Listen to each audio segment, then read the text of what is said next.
exercise. My top 10 best picks.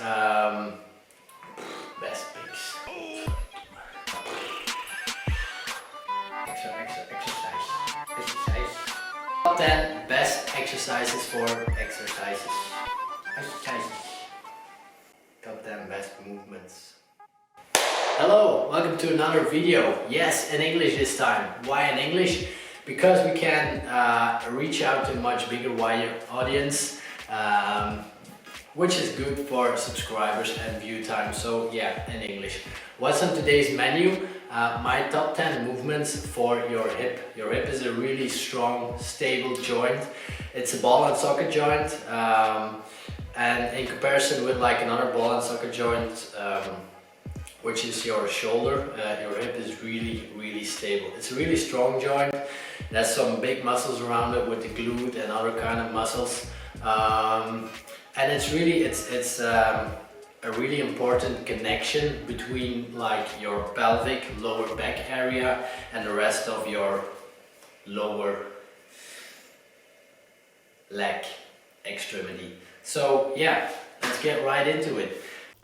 Here we are again with another voiceover.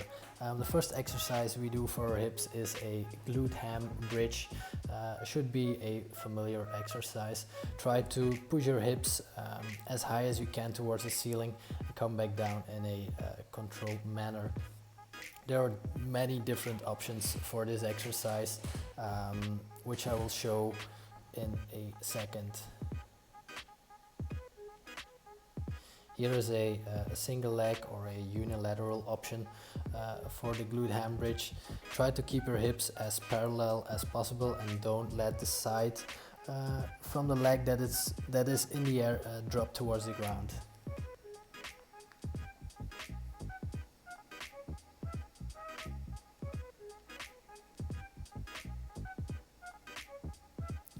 The next exercise is a prone glute ham raise.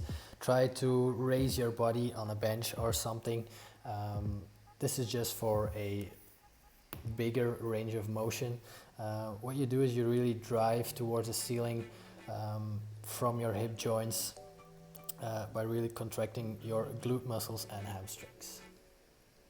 Next exercise is more a mobility kind of exercise.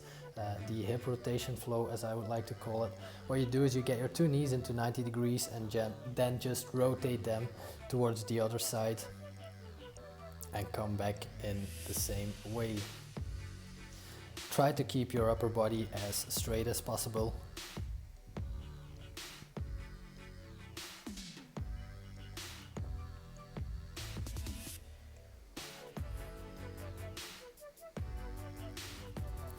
Next exercise is the glute side raise.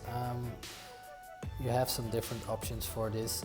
You can do it on the ground as I'm doing here. It's the easiest by just raising a full extended leg. You can also do it from a side plank and then raise your leg towards the ceiling. It's just a little bit more difficult than the one on the ground. This one is kind of a in-between option because you're working with a bent knee, which makes it a little bit more easier.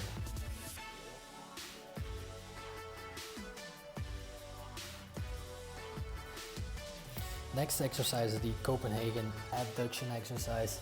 You can really try to make an eccentric accent in this exercise by lowering as slow as possible. What you do is you put your upper leg on a bench and then just try to lower your body as slow as possible towards the ground and then pull back up with your upper leg.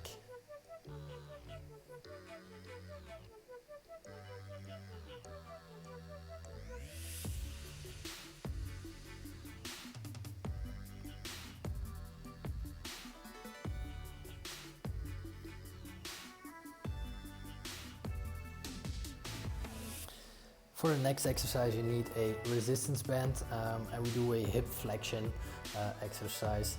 You get the resistance band around your ankle in this way as I'm doing here.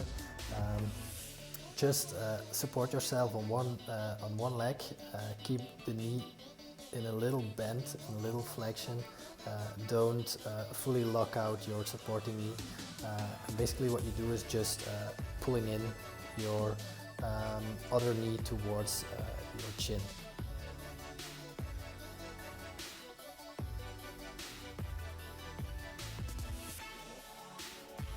The next exercise is one for the models amongst us.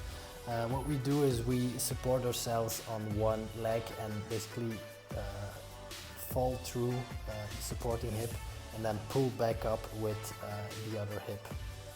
Keep your knee raised parallel to the ground and then just pull up towards the ceiling with your other hip. Here you can see you fall through the supporting hip and then push back up.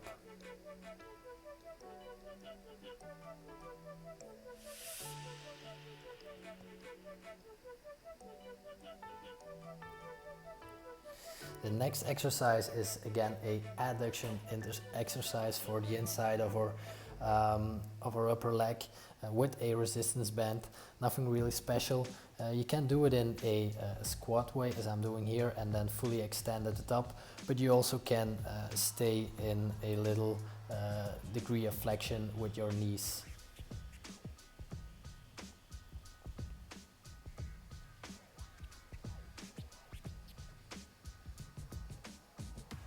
Here you can see I'm staying just a little bit flexed in the knees, not standing up completely. Now I'm standing up completely. So just some different options for you guys.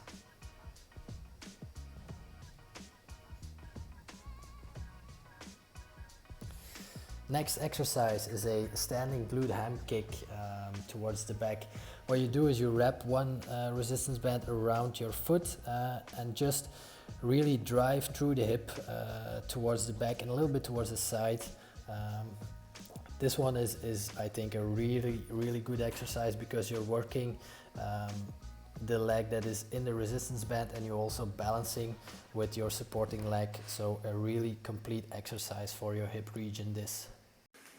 So there you have it, my top 10 movements to train your hip joint. With these movements you will make your hip stronger, more stable, and really just get it more healthy in the long term. So yeah, only good stuff, only good things there. If you liked the video, don't forget to like it, maybe leave a comment, subscribe to the channel. It really helps. If you subscribe, don't forget to put on the little bell notification thing. It really helps to build the channel. So yeah, really thank you. Thank you for watching. I hope you enjoyed it, and so we are on to the next one. Yeah, ciao. What's on today